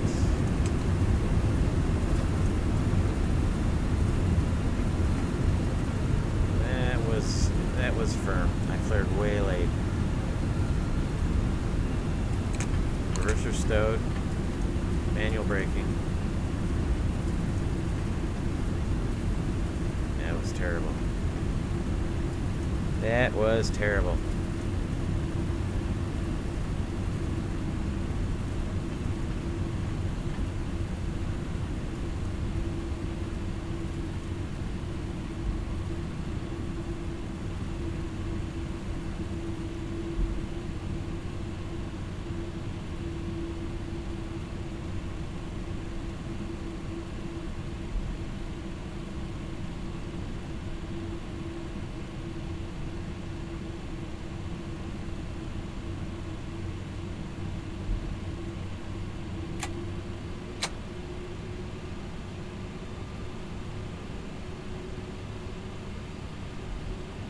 Memphis traffic, FedEx 2055 Heavy, taxiing to runway 18 right via November. We will be crossing runway 9er on November. And traffic, American 2940, short final on 1 FedEx 621, we're clear, 1-8 center. Taxiing to the FedEx ramp, the S0.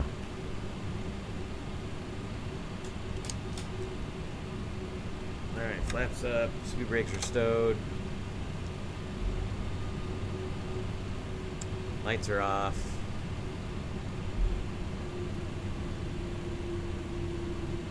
And once I get situated here, we shall accomplish the after landing checklist. Got to turn the radar off. Actually, we can do that there and here. Okay, let's also fire up the APU.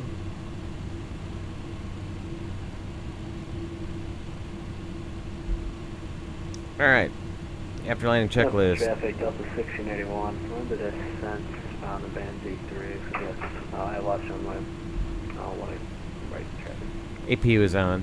Lights are as we require.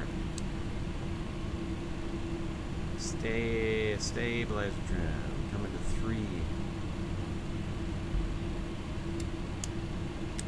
3. Nose up. Look.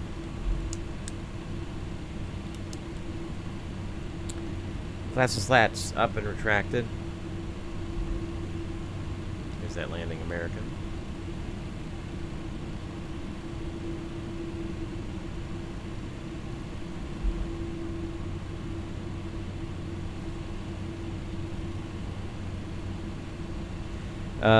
Stabilizer trim, flat slaps up and retracted. Auto brakes are off.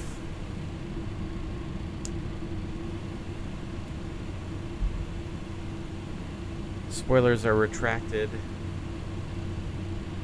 And in the detent. Radar's off.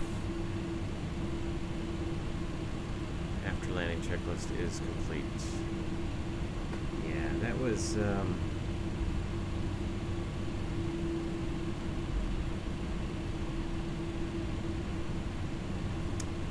actually, the touchdown rate wasn't horrible. 260 feet a minute. The problem was, I still had some power in because I was concerned about arresting the descent. I've found on the way this airplane is simulated. Memphis traffic, FedEx 2055 heavy crossing runway 9er on November, Memphis. You want to be reaching the idle stop right as you touch down.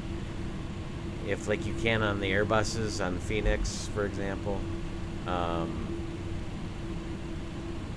you know, you pull the power out when it, you know, at 50 feet, and you if you have a little excess energy, you're fine. Normally it calls retard at 20 to 30 feet. Anyway, this airplane, if you pull the power out at 40, 50 feet, a lot of the time, it will be firm, shall we say.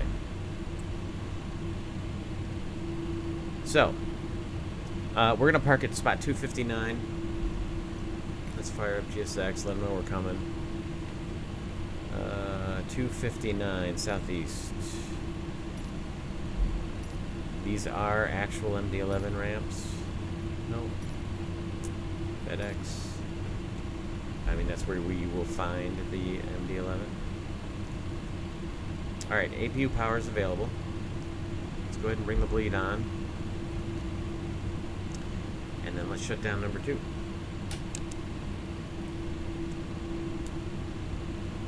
Memphis traffic, FedEx 621 to begin crossing runway 27 at Sierra.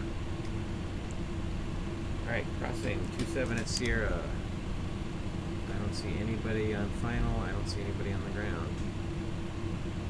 So lights are on. We'll cross.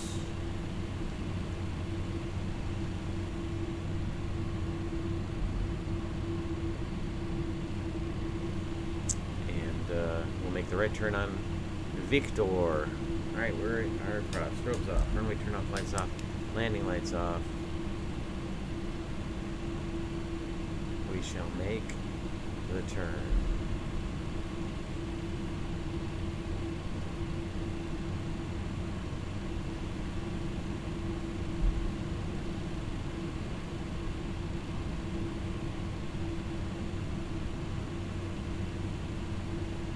Memphis traffic, FedEx 2055 heavy lining up runway 18 right, Memphis.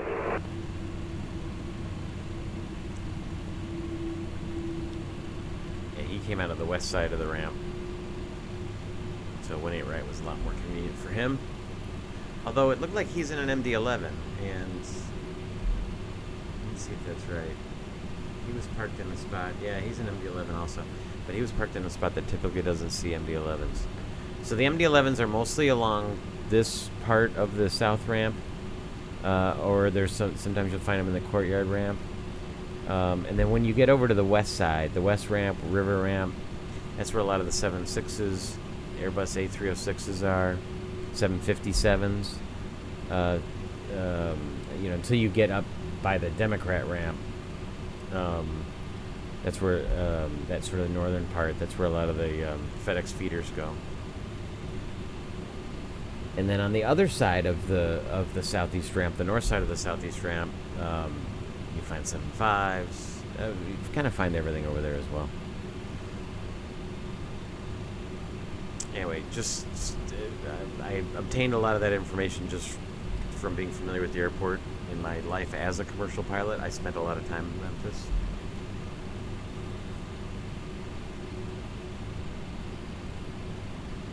Memphis traffic, FedEx 2055 Heavy taking off runway 18 right.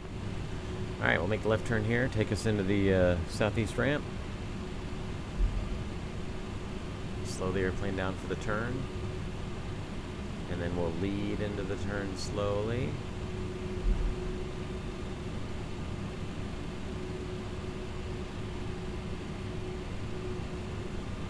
But we still want to keep the speed up a little bit. You don't want to stall in the middle of a turn in an MD-11.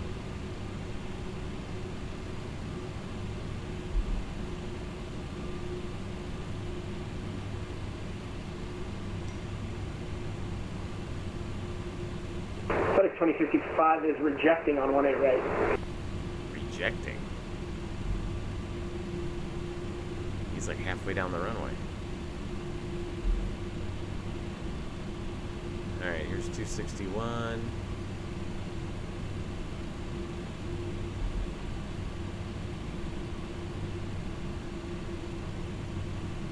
Here's 260. We're looking for 259. We can see our marshaller. Or at least the people hanging out there. Our marshaller's probably behind the wall. 259. That's us. Slow it down. Bring the outboard engine up a little bit.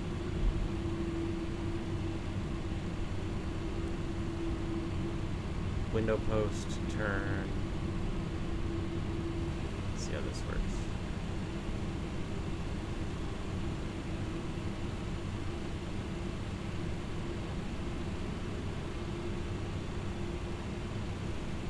A little early.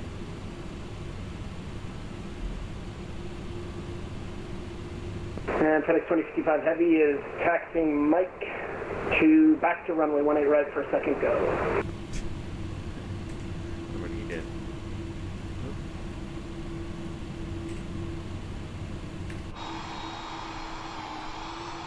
A little crooked. Let's bring it over. That wasn't good either. It's like I forgot how to do everything.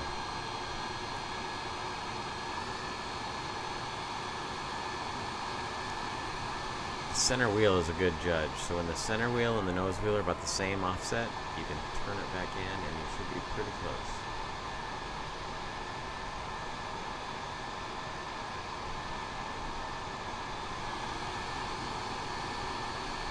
And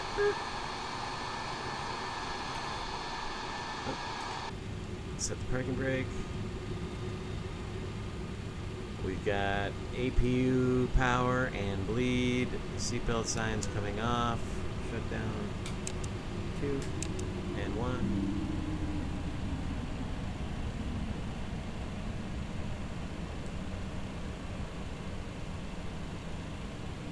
Complete now. Alright, our N1s are well below 5%. We can turn the beacon off. And let's ask GSX to kindly offload us. Well, there we have it, folks. Let's just do the shutdown. IRSs are off. Emergency power is off. Emergency lights are off. Seatbelt signs are off. Or seatbelts and no smoking signs are off. Taxi light is off. Windshield anti-ice is off. Cargo temp is off. Ignition override is off. Emergency lights are off. No smoking. Seatbelt sign. Beacon. Start levers are off. Status page is checked. We shouldn't have any unexpected malfunctions. The doors. Everything we shut off. There we go. Hey, we did it. Cheated death and wooed women once again. Gotta love it. The outstanding, I won't call it outstanding, but the really good FedEx and TFDI MD-11 retro colors. It's a good airplane. It's a good airplane. If you want heavies, if you want to do some fun ops. By the way, before you guys go, I want to just get a plug-in. FedEx Virtual. I'll put there's a link in my channel description. FedEx Virtual is what I use. It's who I fly these airplanes with. It's all part of the Fusion Virtual Airline conglomerate. And Memphis traffic, FedEx 2055 Heavy, lining up and taking off runway right this time. Hopefully it works. So we've got the Piedmont Virtual Airlines that you see me flying. We've got American, we've got United, we've got FedEx, we've got LATAM. Who am I missing? I don't know. Go check them out. FVAA. I'll post a link to the video. It's also the link on my page. But FDX, FedEx Virtual. It's a ton of fun, and if you like wide body ops, and you don't want to be flying across continents, maybe you only have a certain amount of time, FedEx ups are a great way to do it. There's a lot of domestic wide body operations in FedEx, in the MD-11 and also in the A300, 600. There's also some in the 777. Not as many because that is really built to with some long legs, but just a ton of fun. And hope to see you over there. But anyway, hit that like button, comment, subscribe, hit the notification bell. This is CJ. I'm your Classic Jet Sim pilot. Keep the shiny side up. We'll see you next time.